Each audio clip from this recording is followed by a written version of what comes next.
It's right.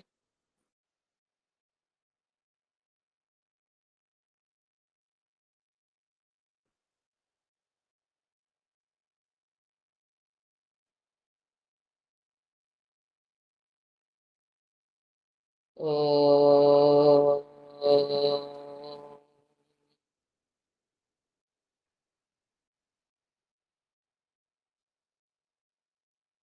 Oh.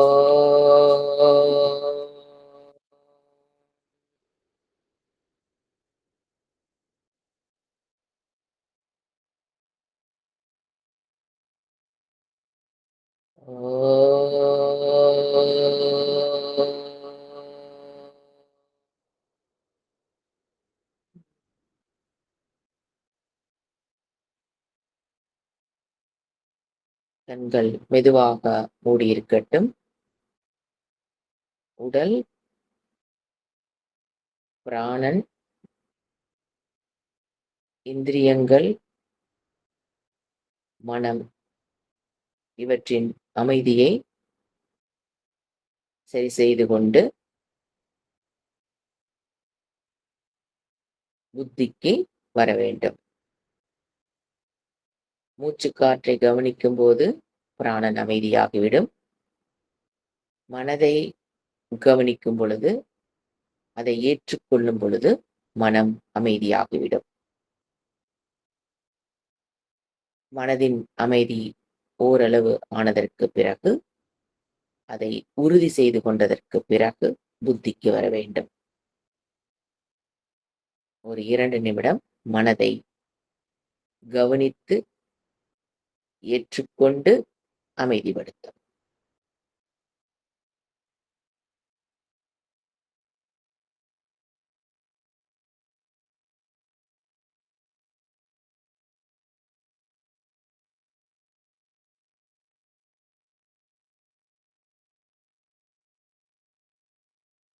மனதை ஒருமுகப்படுத்த வேண்டாம்.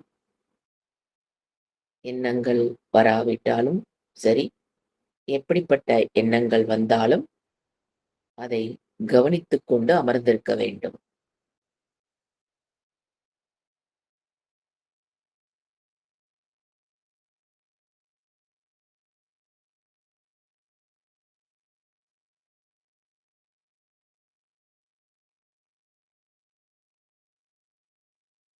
அடுத்து புத்தி.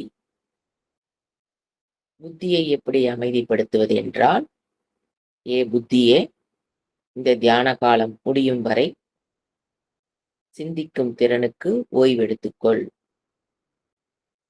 என்று நம் புத்திக்கு கட்டளையிடுவதே புத்தியின் அமைதியாகும். எதிர்காலத்தில் நம்மால் சிந்தித்து தீர்வு காண வேண்டிய சூழ்நிலைகள் இருக்கின்றன. அவைகளை பிறகு பார்த்துக் கொள்ளலாம். இறக்கும் வரை எதிர்கால தீர்வுகள் இருந்து கொண்டேதான் இருக்கப் போகிறது. எனவே தியான காலத்தில் ஒரு 5, 10 நிமிடங்களுக்கு புத்தியை சிந்திக்கும் திறனுக்கு ஓய்வு கொடுக்கவும்.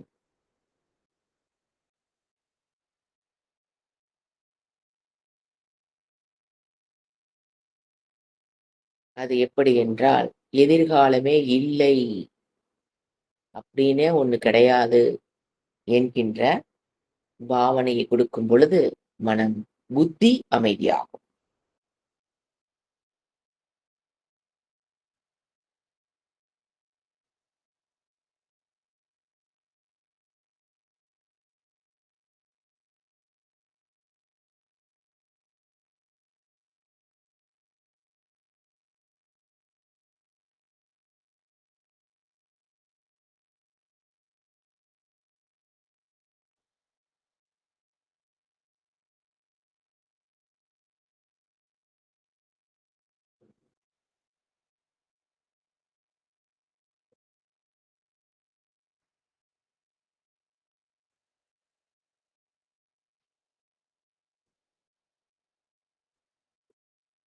இவ்வாறு செய்யும் பொழுது, சூக்ஷ்ம சரீரம் முழுவதும் அமைதி அடைந்துவிடும்.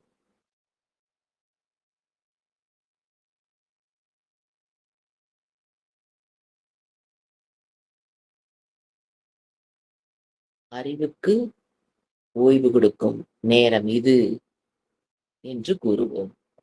என் அறிவுக்கு நான் ஓய்வு கொடுக்கும் நேரம்.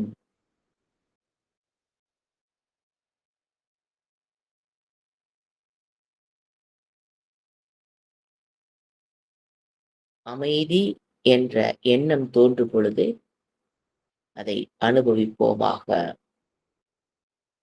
அதாவது நான் அமைதி அடைந்துள்ளேன். அவ்வளவுதான். நான் அமைதி அடைந்துள்ளேன் என்று மனதில் திரும்ப திரும்ப கூறும் பொழுது மனம் அமைதியடையும், புத்தியும் அமைதிக்கு வரும்.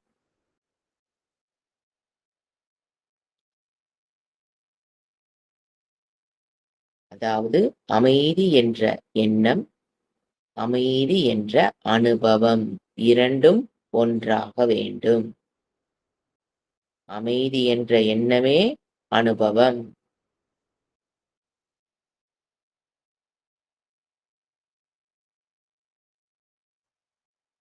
அமைதி என்ற எண்ணமே அமைதி என்ற அனுபவம். இரண்டும் ஒன்றாகட்டும்.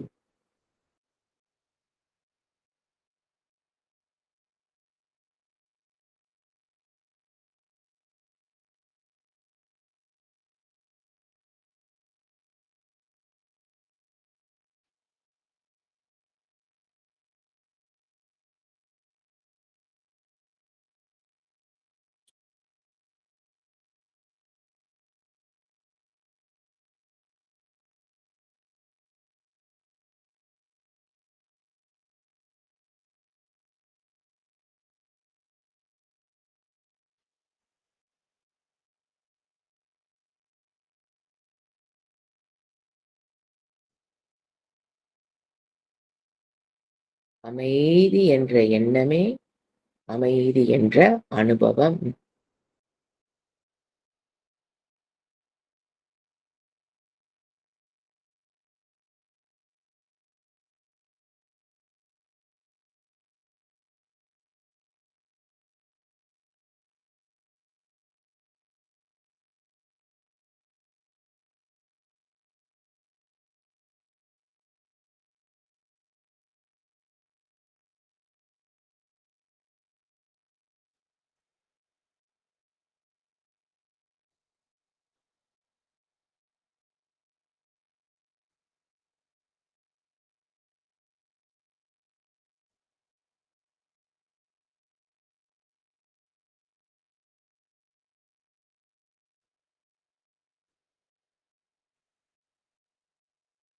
மன எண்ணங்களை அதன் போக்கில் விட்டு புத்திக்கு அமைதி கொடுத்து சிந்தனைக்கு ஓய்வு கொடுத்து அமர்ந்திருந்து பழகுதல் இன்றைய தியானம்.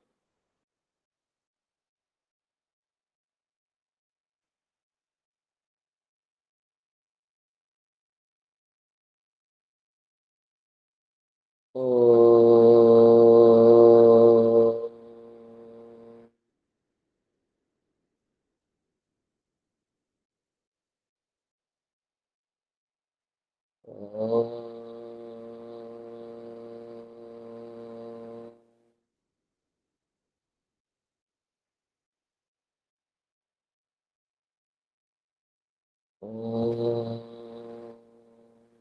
சாந்தி சாந்தி சாந்திः.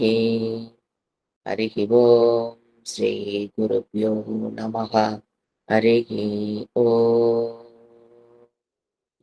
இத்துடன் இந்த தியான பயிற்சி நிறைவு செய்து கொள்ளலாம். கண்களை திறந்து கரதர்ஷனம் செய்யும்.